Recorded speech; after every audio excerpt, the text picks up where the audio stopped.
Hello everyone. Today we will start the structure of atoms. There is class 11th में एक chapter है जिसका नाम है स्ट्रक्चर ऑफ एटम।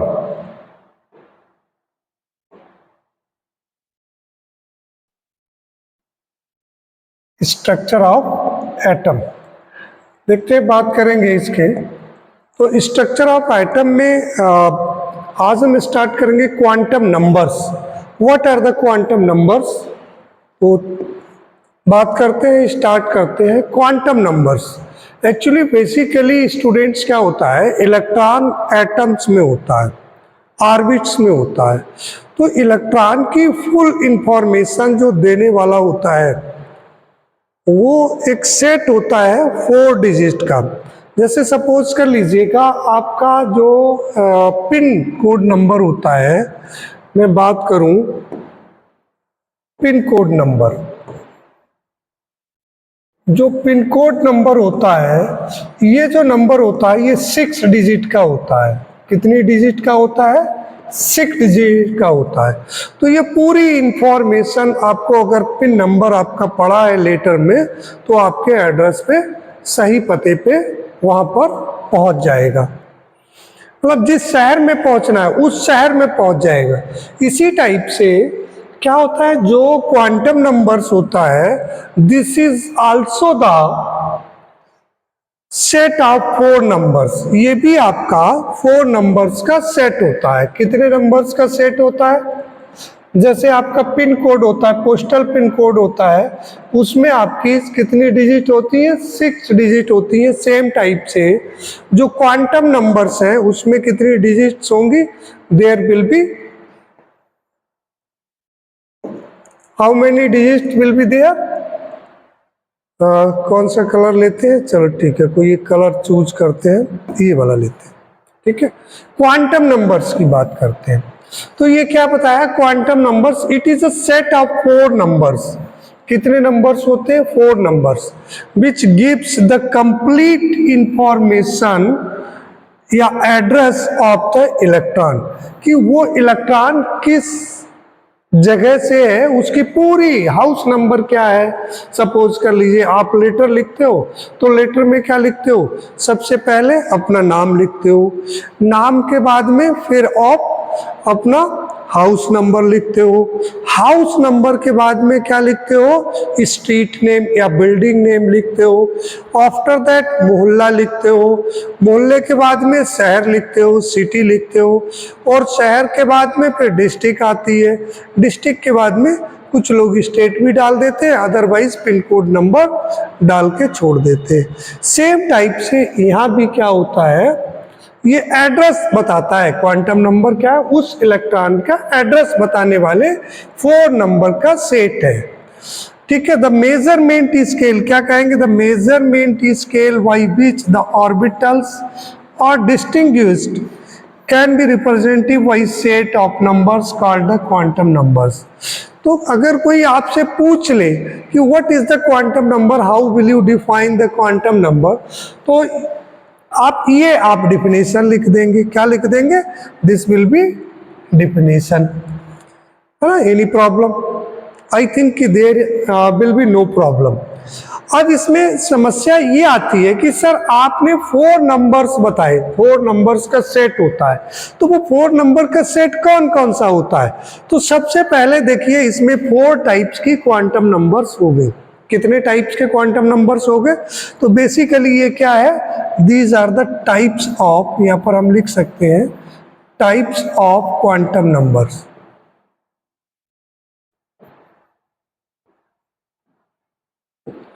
तो कितने टाइप्स के क्वांटम नंबर्स हो गए? 4 टाइप्स के। नंबर 1 क्या हो गया? Principal quantum number, this is denoted by n। दूसरा क्या हो गया? Azimuthal quantum numbers, that is denoted by l, small l। And magnetic quantum numbers, m और me। Second is spin quantum numbers, that is s और ms। ठीक है, अब थोड़ा सा इसके बारे में आपको समझते हैं। सपोज कर लीजिएगा ये एक आपके पास कलर चेंज करते हैं पहले तो, हाँ ठीक। अब समझिए यहां पर मान लीजिए एक कोई एटम है आपके पास, ये आपका एटम है, इस एटम में ये आपका न्यूक्लियस हो गया, कोई भी एलिमेंट्स का एटम है, इसमें क्या हो गया, सबसे पहले न्यूक्लियस हो गया। न्यूक्लियस में जो इलेक्ट्रॉन्स हैं ये क्या होते हैं, इनको क्या कहेंगे बेटा, ये कहती हैं जो चारों ओर जिनमें इलेक्ट्रॉन रिवॉल्व करता है, these are known as shells. क्या कहेंगे इनको, सेल्स कहेंगे, ये सेल कहलाती है, ठीक है। अब इसके अंदर कुछ और भी होते हैं, एक सेल के अंदर कुछ सब सेल भी होते हैं। अब एक ही सेल में सपोज कर लीजिए ये सेल है, इसमें कुछ सब सेल भी होंगी, सब सेल होती हैं, और जो सब सेल होती हैं वो कितनी होती हैं, सब सेल कितनी होंगी,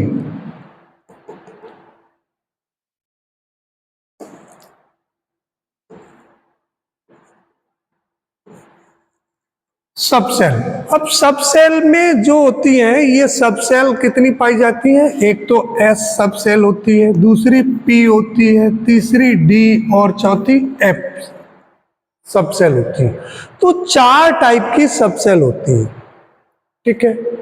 एस में मैक्सिमम 2 इलेक्ट्रॉन्स हो सकते हैं, पी में मैक्सिमम 6 इलेक्ट्रॉन्स हो सकते हैं, डी में मैक्सिमम कितने होते हैं 10 इलेक्ट्रॉन्स, और एफ में मैक्सिमम 14 इलेक्ट्रॉन्स हो सकते हैं, राइट।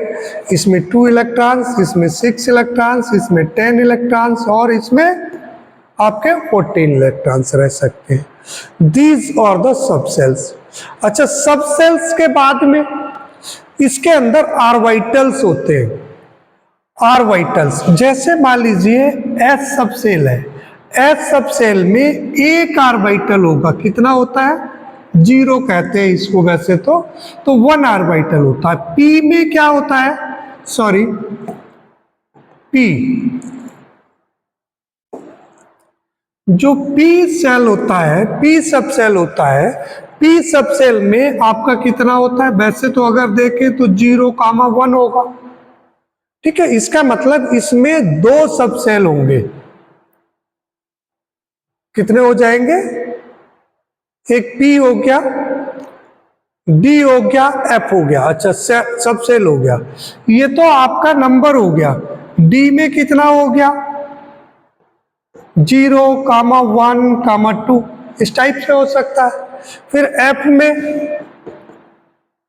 0,1,2,3, ठीक है, ये चीजें हो सकती हैं। अब इसमें देखने की चीज यह है कि सर ये आप हमें क्यों बता रहे हो, इसको अभी छोड़ दो, अगर ना समझ में आ रहा है इसको आगे देखेंगे, अभी क्लियर हो जाएगा ये चीज। अब ये हमने वैल्यू बता दी इसकी कि एस की वैल्यू बेटा कितनी होती है, 0, पी की कितनी होती है 2, 0 और 1, डी की कितनी होती है, 0 हो सकती है, 1 हो सकती है, 2 हो सकती है। अगर कोई इलेक्ट्रॉन एफ सब सेल में है तो उसकी वैल्यू 0 हो सकती है, 1 हो सकती है, 2 हो सकती है, 3 हो सकती है, सब सेल की वैल्यू। अच्छा, अब इसमें चीजें होती हैं। अब एक और होता है ऑर्बिटल, क्या कहते हैं इसको, ऑर्बिटल्स, सॉरी ऑर्बिटल्स। अब ऑर्बिटल्स क्या होता है बेटा, ऑर्बिटल्स एक सेल में कितने, एक सब सेल में कितने ऑर्बिटल्स होते हैं।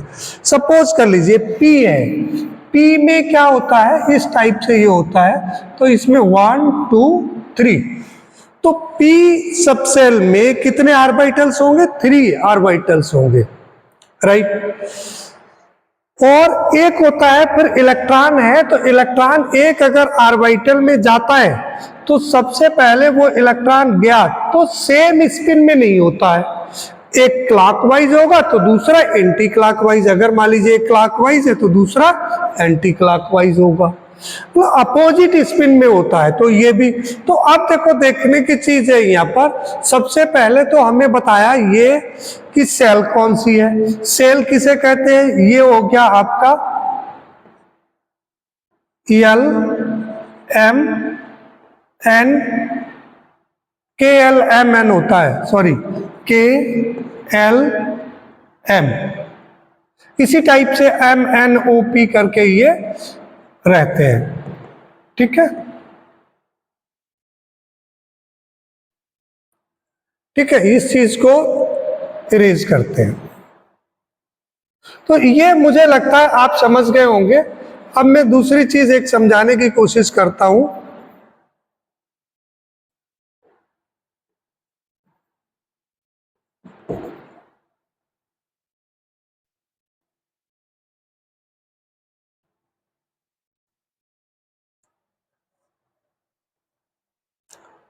एक दूसरी चीज समझाने की कोशिश करता हूं।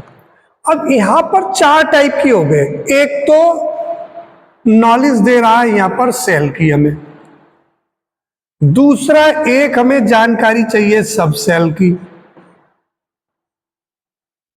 और तीसरी जानकारी हमें चाहिए किसकी, ऑर्बिटल।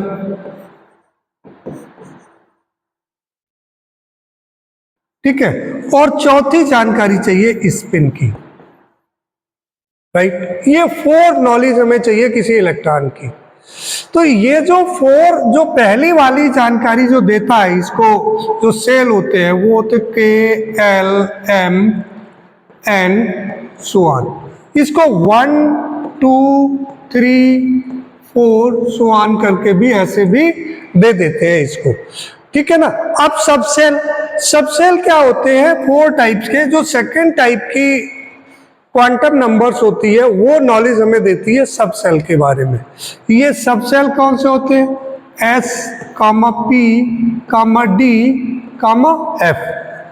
फिर आर्बिटल्स में मैंने बताया था एस में 1 आर्बिटल होता है। कितने होते हैं, 1। पी में कितना होता है बेटा, 3 आर्बिटल्स होते हैं। डी में कितने होते हैं, सॉरी डी में होते हैं 5। डी में कितने होते हैं, 5 आर्बिटल्स होते हैं। डी में 5 हो गए। और एफ में कितने हो गए, आपके 7 आर्बिटल्स हो गए। राइट, ठीक है। अब मैंने बताया था कि स्पिन की जानकारी देना, तो स्पिन की जो नॉलेज देगा उसको क्या कहेंगे। ठीक है, अब उसमें जो इलेक्ट्रॉन है वो क्लॉकवाइज है या फिर एंटी क्लॉकवाइज है। तो इसमें 2 इलेक्ट्रॉन्स होंगे, या तो प्लस हाफ होगा और माइनस हाफ होगा। ठीक है ना। तो इसी टाइप से ये 4 इंफॉर्मेशंस इलेक्ट्रॉन के बारे में हमें पता चलती हैं। तो ये इलेक्ट्रॉन के बारे में जो भी नॉलेज मिलती है इसी के अकॉर्डिंग हमने क्या कह दिया, जो सेल की जानकारी देता है उसको हमने कह दिया था प्रिंसिपल क्वांटम नंबर कह दिया था। इसको हमने कह दिया था एजीमुथल क्वांटम नंबर। क्या बता दिया था, एजीमुथल क्वांटम नंबर। इसको क्या बोल दिया था मैंने, मैग्नेटिक क्वांटम नंबर। जो हमें किसकी नॉलेज दे, जो ऑर्बिटल्स की नॉलेज दे उसको मैग्नेटिक क्वांटम नंबर बोल दिया था।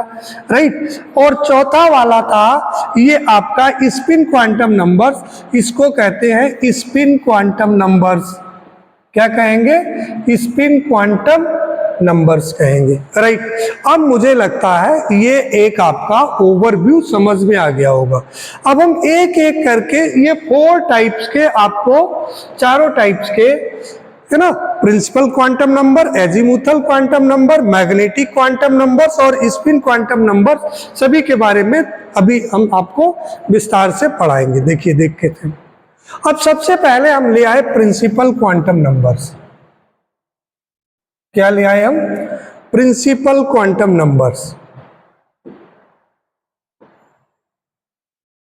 ठीक है, प्रिंसिपल क्वांटम नंबर्स।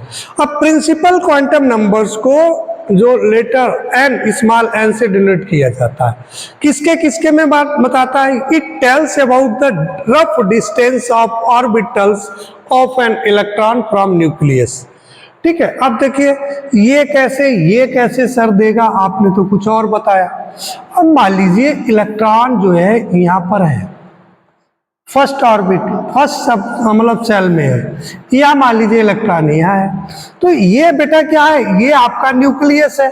तो न्यूक्लियस से ये इलेक्ट्रॉन कितनी डिस्टेंस पे है, सेकंड ऑर्बिट में है, सेकंड सब सेल में है, सॉरी सेकंड सेल में है।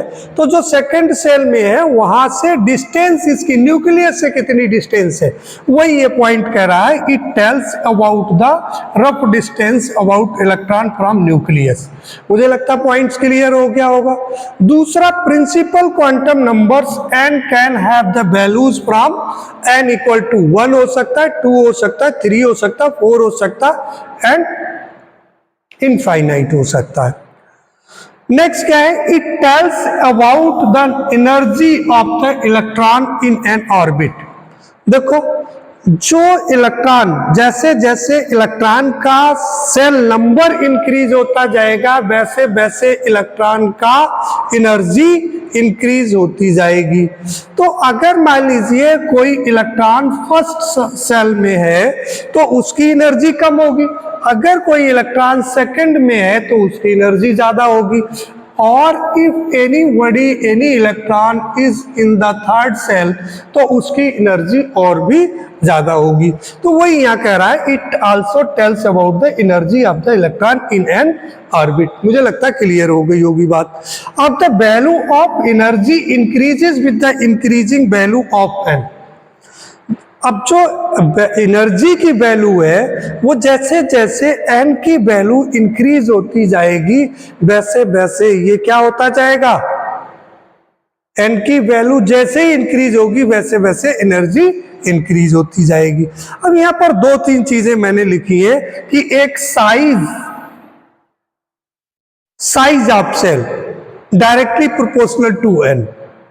अगर मान लीजिए सेल की साइज उतनी बड़ी होगी जितना की साइज जो है सेल का बड़ा होगा, इनकी वैल्यू बढ़ेगी तो सेल की साइज बढ़ती जाएगी।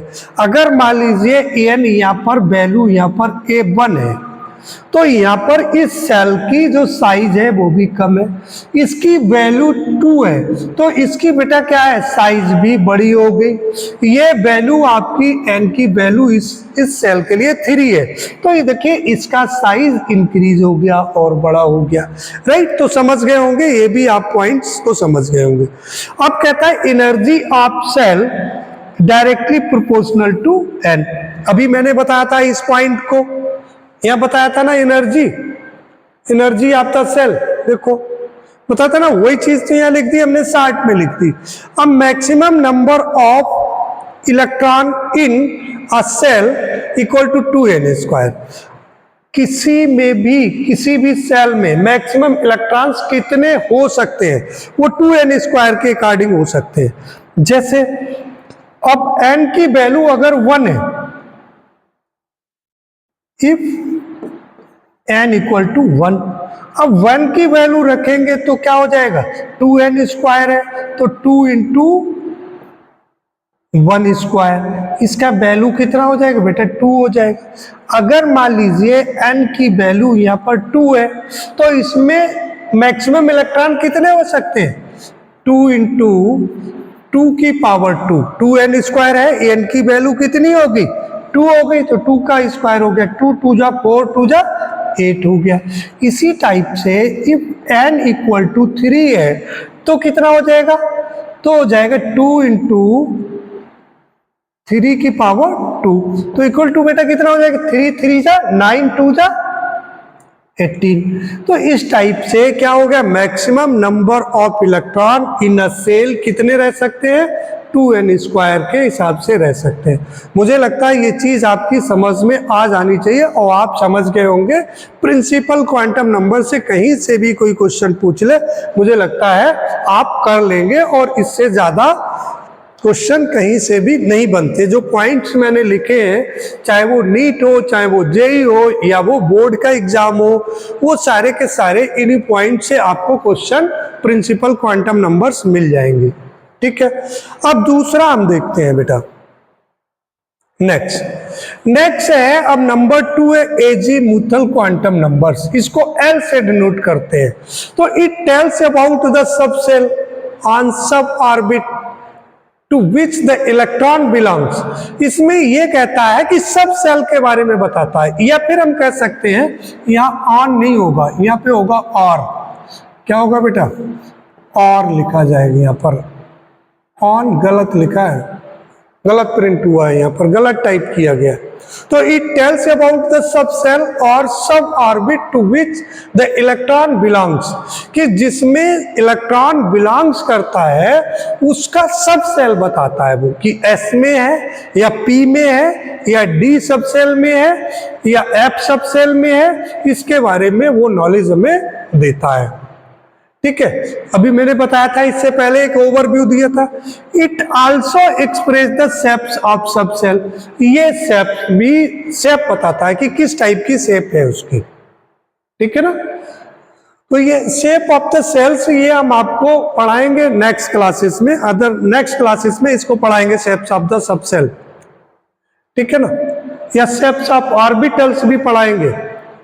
ठीक है, आप देखिए for any given value n, अगर किसी वैल्यू में n की वैल्यू दी हुई है तो l की जो वैल्यू होगी वो can have value from 0 to n-1, उसकी वैल्यू कितनी हो जाएगी? 0 to n-1 हो जाएगी। ठीक है, अब देखो सर आपने ये कैसे कह दिया, अभी मैंने एक पॉइंट आपको बताया था वहां पर, सही यहाँ पर मैंने बताया था, वो इरेज कर दिया वहां से, कोई नहीं, यहाँ पर फिर से हम आपको बता रहे हैं। जैसे मान लीजिए मैंने कहा कि एस है, जैसे नेम ऑफ सेल है, नेम ऑफ सेल चलो लिख लेते हैं, ये के सेल हो गया, इसके लिए जो वैल्यू ऑफ एन हो गई वो 1 हो गई, वैल्यू ऑफ एल इसके लिए क्या हो जाएगा? 0 हो जाएगा। राइट,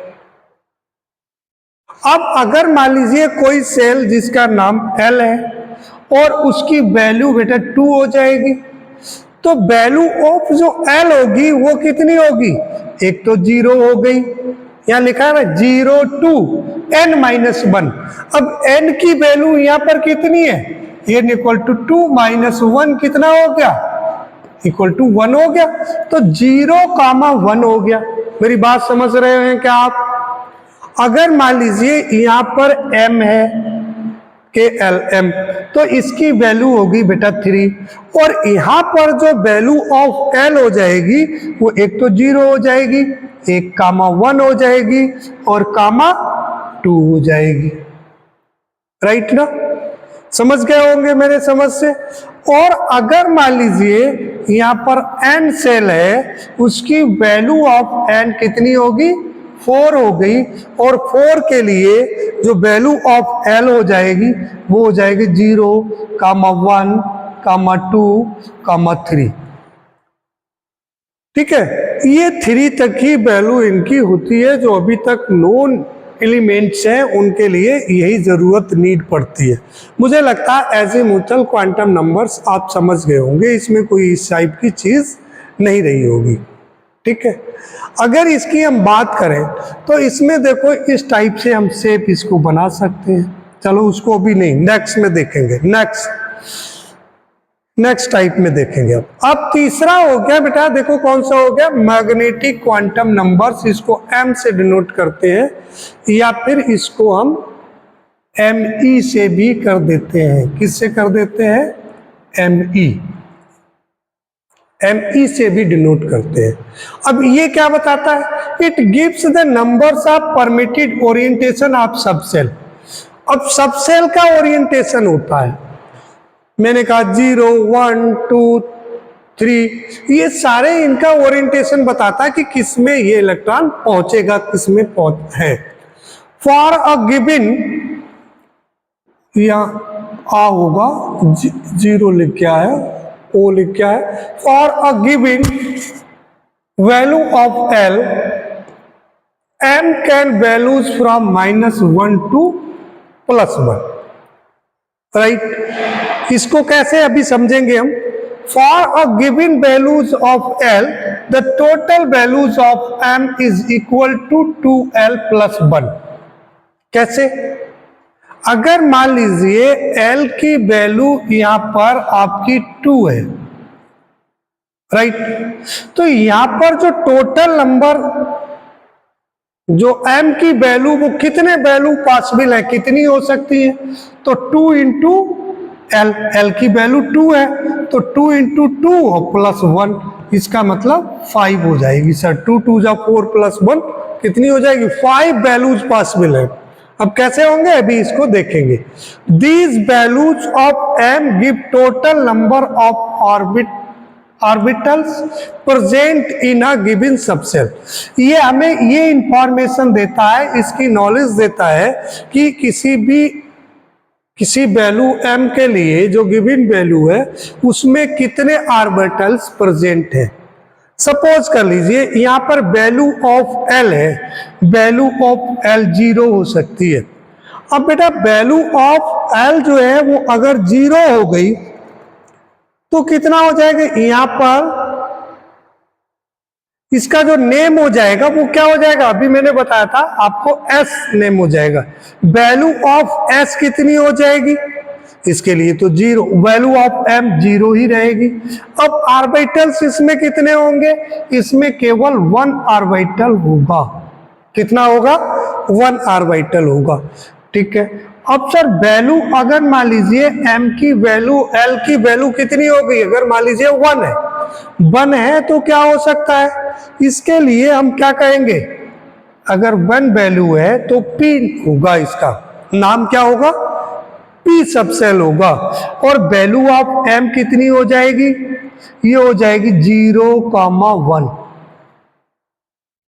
0,1। क्या ये ठीक लिखा है, नहीं ठीक नहीं लिखा है, 0,1 नहीं होगी, यहाँ पे होगी -1 to +l। ठीक है, तो बेटा क्या हो जाएगा यहाँ पर -1, तो माइनस एल लिखा है, एल की वैल्यू 1 है तो -1 हो सकता है, 0 हो सकता है और +1, यही तो लिखा है, -L2 + L।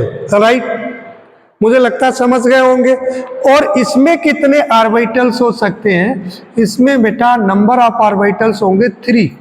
कितने ऑर्बिटल्स होंगे, 3 ऑर्बिटल्स होंगे। फिर अगर मान लीजिए L की वैल्यू 2 है तो यहाँ पर जो नेम होगा ऑर्बिटल उसका जो L का सबसेल का वो होगा D। और D के लिए यहाँ पर जो वैल्यू हो जाएगी ऑफ m की वो -2, -1, -0 और +1, +2। और इसमें नंबर ऑफ ऑर्बिटल्स हो जाएंगे बेटा, कितने हो जाएंगे, देखो 1 2 3 4 5 ऑर्बिटल्स हो जाएंगे। ठीक है।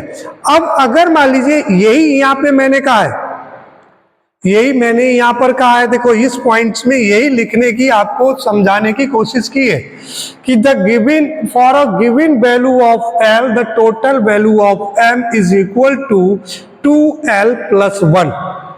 ठीक है, 2L + 1, 2 की वैल्यू 2 है यहाँ पर, तो यहाँ पर कितनी होगी 1 2 3 4 5। राइट, ठीक है। सेम टाइप से अगर मान लीजिए L की वैल्यू 3 है तो यहाँ नेम होगा इसका F और यहाँ हो जाएगा -3, -2, -1, -0, +1, +2, +3। और इसमें ऑर्बिटल्स कितने हो जाएंगे, देखिए इसमें हो जाएंगे 1 2 3 4 5 6 7 हो गए, क्योंकि वैल्यू 3 है तो 3 2 जा 6 और +1 7। ठीक है, तो ये चीज मुझे लगता है मैग्नेटिक क्वांटम नंबर भी आपको समझ में आ जाना चाहिए, आ गया होगा। राइट,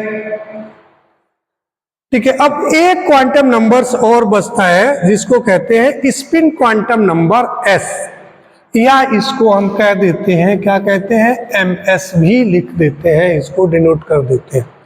अब ये क्या होता है, an electron in an orbit revolve around the nucleus as well as rotates on its axis. इसमें क्या कहता है, एक इलेक्ट्रॉन किसी भी ऑर्बिटल्स में रिवॉल्व करता है, घूमता है। या फिर अराउंड द न्यूक्लियस, न्यूक्लियस के चारों ओर, as well as rotates on its axis, और ये अपनी एक्सिस पे भी रोटेट करता है। ठीक है, तो कहते हैं द स्पिन ऑफ रोटेशन में बी आइदर क्लॉकवाइज और एंटी क्लॉकवाइज।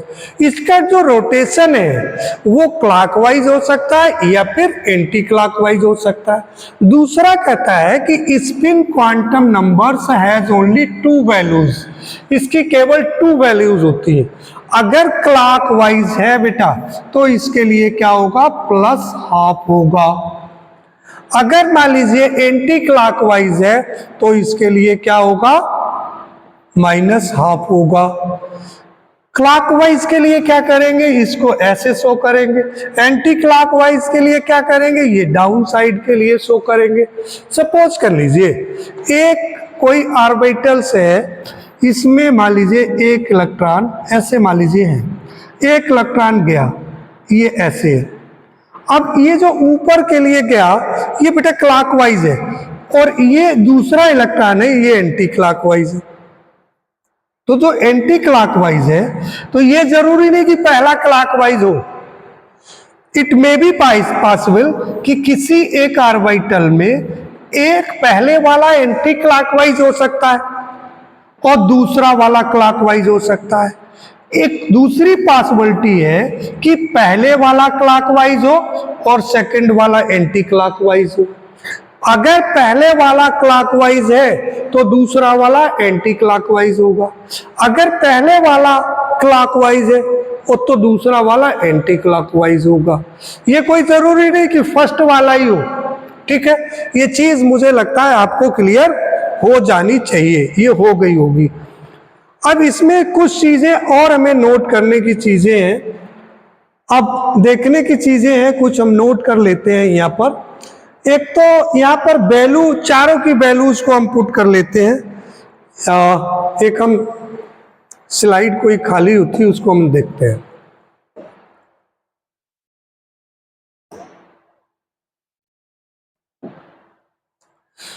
इस स्लाइड में हम क्या करेंगे बेटा, यहाँ पर हम एक टेबल बनाएंगे।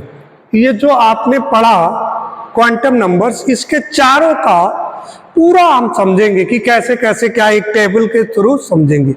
एक तो सबसे पहले हम क्या बनाएंगे, वैल्यू ऑफ सेल। यहां पर वैल्यू ऑफ सेल, एक तो ये बन गया। दूसरा क्या हम समझेंगे, name of shell. Name of shell या वैल्यू ऑफ सेल एक ही चीज होगी भाई, लिख लेंगे इसी में हम नेम ऑफ सेल या वैल्यू ऑफ सेल। ठीक है, दूसरी चीज बेटा हमने क्या बताई थी, यहाँ पे देखो ई छूट गया। दूसरी चीज क्या बताई थी, हम एक और चीज लिखेंगे यहां पर, value of N. Value of L, right. एक और चीज आती है कि यहां पर हम लिखेंगे वैल्यू ऑफ एम। एक चीज और आ जाएगी, वैल्यू ऑफ एम या नेम ऑफ सबसेल। अभी तो नेम ऑफ सबसेल कर लेते हैं, नेम ऑफ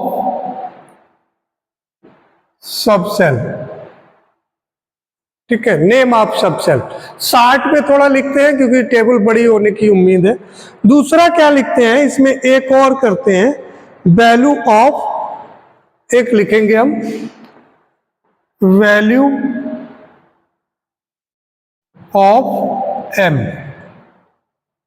ठीक है, और दूसरा हम यहां पर सेल बना लेंगे, सॉरी सेल नहीं बेटा,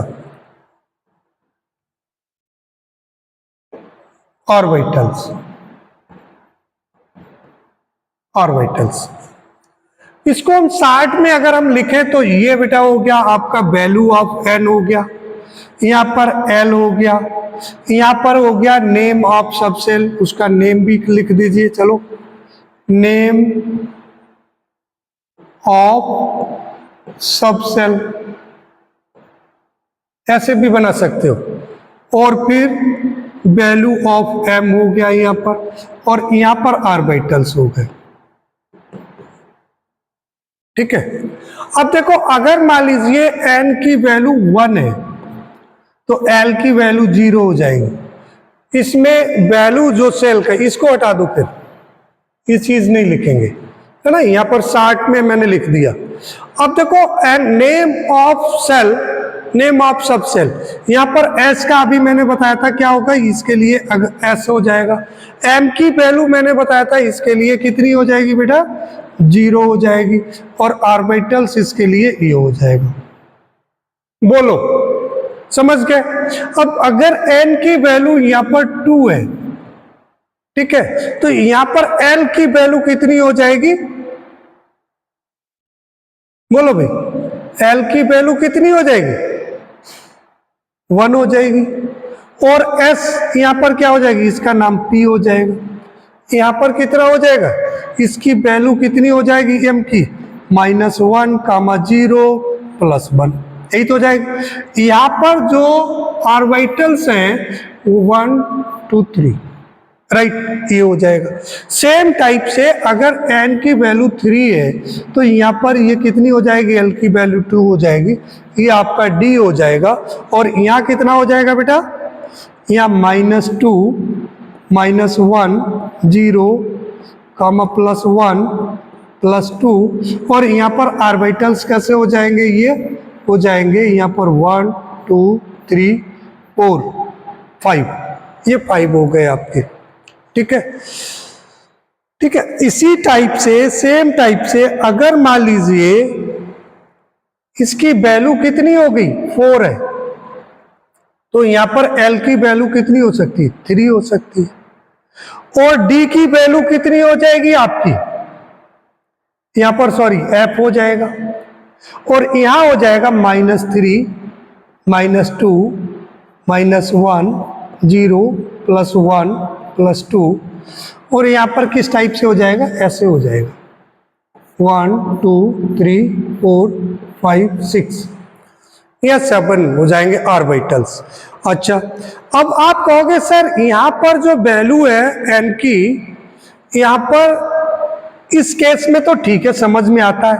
इस केस में इसकी वैल्यू 0 भी तो हो सकती है, हो सकता है कि वो 0 वाले केस में हो, s वाले में हो इलेक्ट्रॉन। आप कहोगे कि सर यहां पर भी तो आपका 0, 1, 2 हो सकती है, बिल्कुल सही हो सकती है। यहां आप कहोगे सर यहाँ 0, 1, 2, 3 कुछ भी हो सकती है। हमने यहाँ 3 के लिए वैल्यू लिखी, अगर 2 के लिए होगा तो वो ये आ जाएगा, 1 के लिए होगा तो ये वाला हो जाएगा सिस्टम, ठीक है। तो ये चीज आप समझ गए होंगे, इसको आप कंप्लीट कर लेंगे, ठीक है, कोई प्रॉब्लम इसमें नहीं आनी चाहिए। एक इसमें एक नोट और कर लो, एक नोट कर लो, यहाँ पर एक नोट आप लिख लो, an orbital can have maximum of 2 electrons with opposite spin. Opposite spin अगर है तो उसमें मैक्सिमम किसी भी ऑर्बिटल्स में 2 इलेक्ट्रॉन्स रह सकते हैं, वो अपोजिट स्पिन में। दोनों इलेक्ट्रॉन कैसे होंगे, अपोजिट स्पिन में, एक ऐसे होगा तो दूसरा ऐसे होगा, राइट। अब देखिए इसमें total number of electron in a shell equal to 2n² हो सकते हैं। Total number of orbitals in a shell n² हो सकते हैं। कितने ऑर्बिटल्स होंगे एक सेल में, n² के हिसाब से। दूसरा कहता है total number of orbitals in a sub shell 2l + 1 हो सकता है। Total number of electron in a sub shell कितने हो सकते हैं, 2 × 2l + 1, ठीक है। तो इस टाइप से ये आपका हो गया। इसमें कुछ अब न्यूमेरिकल्स की मैं बात करता हूं, कुछ क्वेश्चंस की बात कर लेते, लगे हाथ। एक क्वेश्चंस है यहाँ पर। सबसे पहला क्वेश्चन है, which of the following orbitals is are not possible, ठीक है, कौन सा पॉसिबल नहीं है।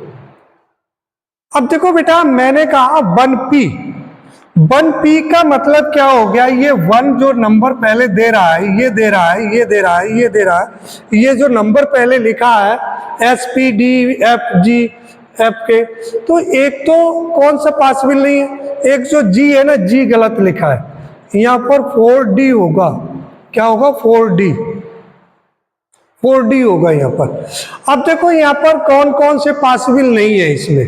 देखो 2s पॉसिबल है, सेकंड में एस भी होगा, पी भी होगा, तो 2s पॉसिबल है। 1p, क्योंकि इसमें जो सेकंड फर्स्ट ऑर्बिट है, फर्स्ट ऑर्बिट में only there are only 2 electrons. कितने इलेक्ट्रॉन्स होते हैं? केवल 2 इलेक्ट्रॉन्स होते हैं, और 2 इलेक्ट्रॉन्स में केवल s ऑर्बिटल ही पॉसिबल है, s ऑर्बिटल ही पॉसिबल है, p ऑर्बिट नहीं है, तो 1p नहीं होगा एक। दूसरा 2d। अब 2d में क्या हुआ? टोटल इलेक्ट्रॉन्स इसमें कितने हो गए? टोटल इलेक्ट्रॉन्स 8 इलेक्ट्रॉन्स हो गए। 8 इलेक्ट्रॉन्स में से जो आप अगर डिस्ट्रीब्यूट करें तो 2 इलेक्ट्रॉन्स चले गए किसको? s को, और बचे कितने? 6 इलेक्ट्रॉन चले गए p को। अब बेटा d कहां से आएगा? d तो इसमें हो ही नहीं सकता, तो एक तो ये पॉसिबल नहीं है और ये दोनों पॉसिबल नहीं है, इसका आंसर ये हो जाएगा। बाकी सारे के सारे। अच्छा, एक और पॉसिबल नहीं है, 3f पॉसिबल नहीं है, क्योंकि 3f में क्या होगा? जो 3 वाला होगा थर्ड ऑर्बिटल, इसमें क्या होगा? इसमें टोटल 18 इलेक्ट्रॉन्स हो सकते हैं। कितने हो सकते हैं? 18 इलेक्ट्रॉन। अब बेटा 2 तो चले गए s के लिए, फिर चले गए p के लिए, फिर आपके 10 इलेक्ट्रॉन्स चले जाएंगे किसके लिए? d के लिए। अब ये मुझे बताओ, क्या ये सम जो है इस 18 के इक्वल है? नहीं है, है ना? तो ये फिर 3f नहीं हो सकती, इसमें 3f पॉसिबल नहीं, तो एक तो ये हो गया, ये पॉसिबल नहीं है, बाकी ये पॉसिबल है। राइट, समझ गए क्वेश्चन को। अब कहता है which of the following set of quantum numbers is not possible. अब देखो n equal to 2, l equal to 1, m equal to 0, m is equal to plus half. क्या ये पॉसिबल है या नहीं है? कौन सा पॉसिबल नहीं हो सकता है इसमें? तो बताएं साहब, कौन सा नहीं हो सकता है पॉसिबल? दूसरा क्या है? n equal to s, n equal to s नहीं, यहां पर गलत कर दिया, ये गलत लिखा हुआ है। चलो ये वाला देखो, n equal to 2, l equal to 2 और m equal to 1, ms equal to plus 1 comma 2। ठीक है,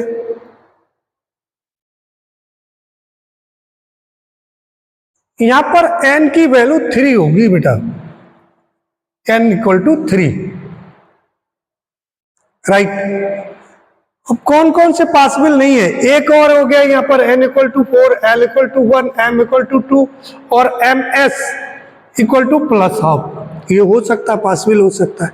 अब c में जो है n इक्वल टू 2 है, तो n और l दोनों की वैल्यू सेम नहीं हो सकती है। l की वैल्यू कितनी होती है? आपने पीछे पढ़ा है, l equal to n minus 1, ये तो पढ़ा है। तो n से एक नंबर कम होगा हमेशा, और यहाँ n equal to 1, l equal to 2 दे दिया, तो इसका मतलब ये है, ये पॉसिबल नहीं होगा। राइट, ठीक है। अब यहाँ पर देखिए, how many 3d electron can have ms half 2। बहुत बढ़िया बात, 3d। अब d ऑर्बिटल्स में, d सब सेल में एक हम ऐसे बना लेते हैं, एक आपको समझने के लिए। d में कितने ऑर्बिटल्स होते हैं? d में होते हैं 5, 1 2 3 4 एंड 5 ऑर्बिटल्स हो गए। अब देखो इसमें क्या पूछ रहा है? ms का मतलब स्पिन क्वांटम नंबर माइनस जो एंटी क्लॉकवाइज है वो कितने इलेक्ट्रॉन्स हो सकते हैं? तो देखो मैंने कहा बेटा, एक क्लॉकवाइज होगा तो दूसरा एंटी क्लॉकवाइज होगा। इसमें एक क्लॉकवाइज है, दूसरा एंटी क्लॉकवाइज, एक क्लॉकवाइज दूसरा एंटी क्लॉकवाइज, एक क्लॉकवाइज दूसरा एंटी क्लॉकवाइज, एक क्लॉकवाइज दूसरा एंटी क्लॉकवाइज। तो इसमें एंटी क्लॉकवाइज कितने हो गए? एंटी क्लॉकवाइज कितने हो गए? देखो एक ये हो गया, एक ये हो गया, एक ये हो गया, एक ये हो गया, एक ये हो गया, तो कितने हो गए? How many 3D electron can have ms equal to 3D? तो 3D में कितने इलेक्ट्रॉन एंटी क्लॉकवाइज हो सकते हैं या जिनकी वैल्यू -12 हो सकती है? तो वो कितने हो गए बेटा? देखो 1 2 3 4 5, तो कितने? Equal to 5 electrons. समझ गए क्वेश्चन को कैसे सॉल्व करेंगे? इस टाइप के क्वेश्चंस मोस्टली आपके कॉम्पिटिटिव एग्जाम्स में नीट और जेई में आते हैं, है ना, और भी एनडीए वगैरह में इस टाइप के क्वेश्चंस पूछे जाते हैं। How many electron in electron n equal to 4 can have ms half? अब देखो भाई n इक्वल टू 4 दिया है, n इक्वल टू 4 दिया है, तो l इक्वल टू कितना हो जाएगा? l इक्वल टू हो जाएगा 3। अब 3 अगर l की वैल्यू है, इसका मतलब क्या हो गया?